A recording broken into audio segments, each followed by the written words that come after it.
ઓમ Gayatri health centre Gondal આપનું સ્વાગત સન્માન કરે છે. હેલ્થ સેન્ટરના વ્યવસ્થાપક ચંદુભાઈ પટેલના જય ગુરુદેવ, જય માતાજી, જય શ્રી કૃષ્ણ, જય યોગેશ્વર, જય સ્વામિનારાયણ.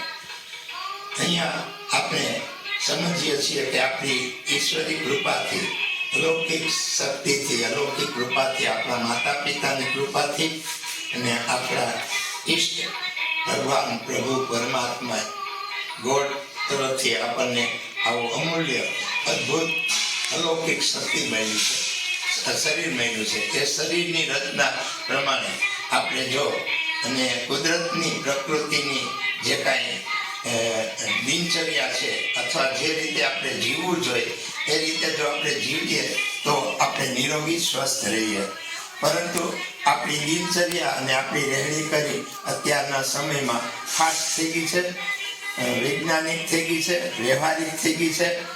ન કરવાની ક્રિયાઓ સમાજની અંદર બહુ થઈ રહી છે, આપણે બધા જાણીએ છીએ. એમાં વધારેમાં વધારે જે અત્યારના વ્યક્તિઓ છે, મનુષ્યો છે, યુવાનો છે કે વિદ્યાર્થીઓ છે, એ પોતાનું જીવન વેડફી રહ્યા છે. કઈ રીતે કે વ્યસન રીતે, દુર્ભાવનાની રીતે, કુટેવને હિસાબે, અનિયમિત જીવનને હિસાબે, ન ખાવાની વસ્તુથી અભક્ષ્ય વસ્તુ ખાવાની, જે આપણું શાસ્ત્ર, નિષેધ શાસ્ત્ર ના પાડે છે કે અભક્ષ્ય, ગુટકા, પાન, તમાકુ ન ખાવા જોઈએ, તો છતાં પણ આપણે ખાય છે. અત્યારના આ યુગમાં, ફાસ્ટ યુગની અંદર ફાસ્ટ ફૂડ, જે કાંઈ બજારની જે વસ્તુઓ છે એ વસ્તુના આપણે શોખીન બની ગયા છે. જીભનો ટેસ્ટ, જીભનો સ્વાદ, એમાં આપણે ઓતપ્રોત થઈ ગયા છીએ, જેથી બહારની ખાવાની ટેવ પડી ગઈ છે. જેથી આપણું શરીર નાના પ્રકારના અથવા વધારેમાં વધારે વ્યસનને લીધે અસાધ્ય રોગના શિકાર આપણે બનીએ છીએ. આજે સમાજમાં સર્વે કરીએ તો 10 વ્યક્તિમાંથી 7 વ્યક્તિ નાના પ્રકારના અથવા ભયંકર રોગથી પીડાતા હોય છે. અને અસહ્ય વેદના, દુઃખ, માનસિક ત્રાસ, ઘરનાઓને ત્રાસ, આર્થિક રીતે જે કાંઈ આપણી તકલીફો છે એનું નુકસાન થાય, શરીરનું નુકસાન થાય, છતાં આપણે પાછું વળીને જોતા નથી.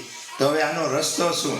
તો આનો રસ્તો આપણો વૈદિક પરંપરા, આપણું આધ્યાત્મિક, અથવા પતંજલિ એમ કહે છે કે આપણે આપણા શરીરને બગાડ્યું છે તો આપણે જ આપણા શરીરને સ્વસ્થ, નિરોગી કરવો પડે.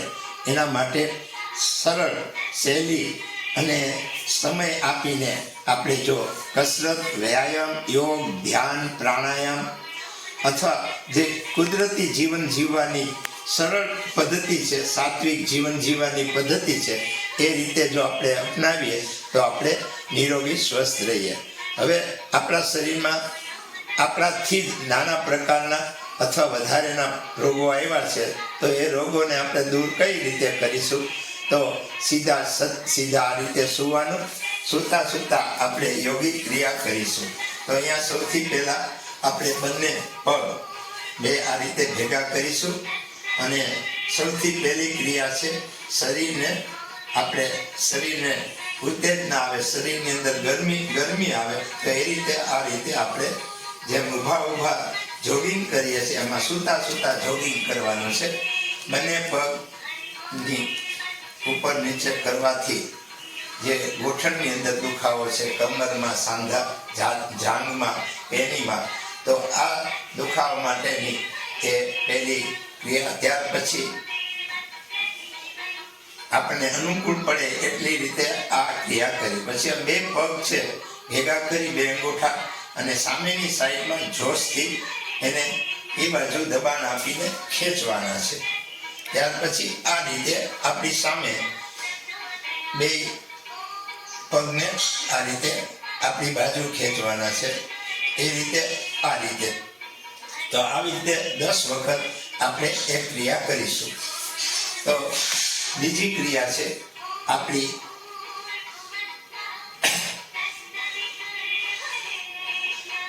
આંગળીઓ જે છે, પગની આંગળીઓને આમ મુઠ્ઠીઓ વારવાની. જેમ આપણે મુઠ્ઠીઓ વારી છે ને એમ પગની આંગળીઓને આ રીતે મુઠ્ઠીઓ વારવાની છે.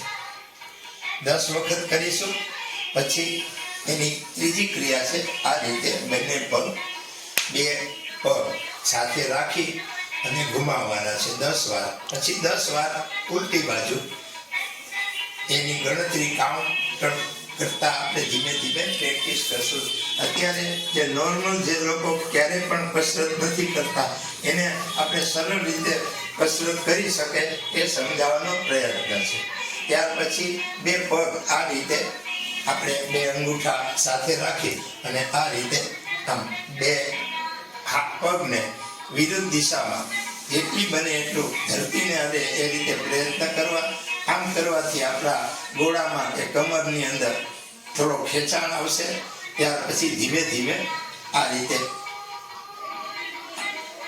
રીતે આપણે અનુકૂળ હોય સમય પ્રમાણે 10 વાર કરીશું.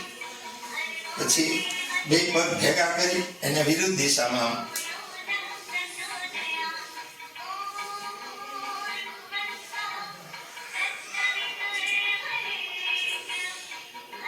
શ્વાસને નોર્મલ કરી પગની ગતિને થોડી ઓલી થાય એ રીતે. હવે શરીરને થોડું વધારેની કસરત આ રીતે આપણે 15 સેન્ટીમીટર આપણો પગ જાય એ રીતે આ રીતે ધીમે ધીમે 20 વખત કરીશું. ત્યાર પછી ડાબા પગથી આ રીતે કરીશું. ત્યાર પછી આમ જમણા પગને જ્યાં સુધી આપણો પગ જાય ત્યાં સુધી. આ વખતે કરતી વખતે આપણા પગની પેની ધરતીને જમીનને ન અડવી જોઈએ. થોડો પગ ઊંચે રાખવાનો. એ જ રીતે ડાબા પગે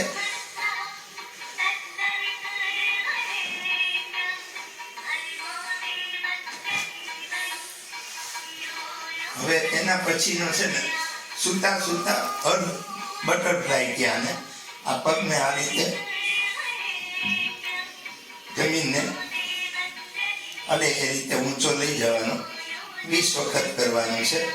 એ જ રીતે જમણા પગથી આ રીતે આપણે કરીશું.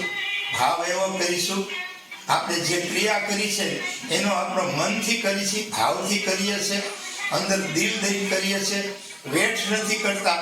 એવું જો આપણે ભાવથી કરીશું ને તો આપણે જલ્દી આપણા શરીરની અંદર પછી આ રીતે બંને પગ ભેગા કરી એને આથી હાથને લોક મારવાનો.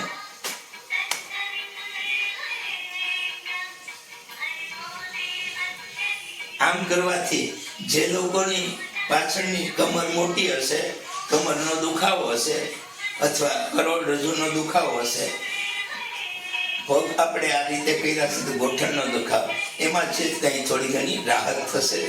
આ ક્રિયાઓ છે ને એક ધારી આપણું જે દર્દ છે ને તરત જ મટી નથી જવાનું, પણ ધીમે ધીમે થશે, કાયમ મટી જશે. તો હવે પછી અર્ધ સાયકલ આ રીતે બંને પગને 20 વખત કરી. એ પછી આપણે આ રીતે બંને પગને વિરુદ્ધ દિશામાં. ત્યાર પછી આપણા પગને ડાબા પગને જમણો પગ ઉપર રાખી આ રીતે 10 વખત અથવા આપની અનુકૂળતા હોય તો 20 વખત. હવે એની સાથે એક આસન છે એ આ રીતે બંને હાથ સીધા રાખી ડાબો પગ નીચે રાખવાનું, આપણી કમર ઉપર નીચેથી ઉપર કરવાની અને આ રીતે 1 2 3 4 5 6 7 8 9 10. તો આમાંથી થાઇરોઇડ, કરોડરજ્જુ, કમરના પગમાં દુખાવા કે જે કાંઈ હશે આ કસરત કરવાથી બહુ શરીરને અનેરી શક્તિ મળે, ઉર્જા મળે છે. એવી રીતે મૂકી પછી થોડી વાર વિશ્રામ કરી પાછી બીજી આવી રીતે 5 વખત ક્રિયા કરવાની છે 10 ગણીને. હવે ડાબા પગ જમણા પગને વાળી ડાબો પગ રાખી આ રીતે આપણે હલાવશું. ત્યાર પછી બંને હાથ સીધા નીચે કોણીથી ઊંચા એટલે કે કમરને ઊંચી કરવાની, જેટલી બને ટાઈટ સીધી રાખવાની. આમ કરવાથી આપણને શરીરની અંદર કરોડરજ્જુ, કમર અથવા થાપામાં કે પેનીમાં, જાંઘમાં, અને જે લોકોની કમર મોટી હશે, નિતમ મોટા હશે, તો એ ધીમે ધીમે ઓછા થશે. તો આ રીતે 10 ગણી અને આ રીતે 5 વખત આપણે આ ક્રિયા કરવાની છે. તો થોડી વાર આપણે આરામ કરીશું. હવે બંને પગ ટાઈમ થઈ, બંને પગ ઊંચા લઈ 90 ડિગ્રીએ પગ રાખવાના છે. 10 ગણી 1 2 3 4 5 6 7 8 9 10. પછી આ રીતે 1 2 3 4 5 6 7 8 9 10. પછી સાયકલિંગ કરવાની. આ રીતે 20 વખત આપણે સાયકલ હકાવતા હોય ને તો ઝડપથી આ ક્રિયાથી આપણા બધા અંગોને, હાથ, પગ, ગોઠણને, કમરને, તો આ રીતે સાયકલિંગ કર્યા પછી થોડી વાર આપણે વિશ્રામ કરીશું.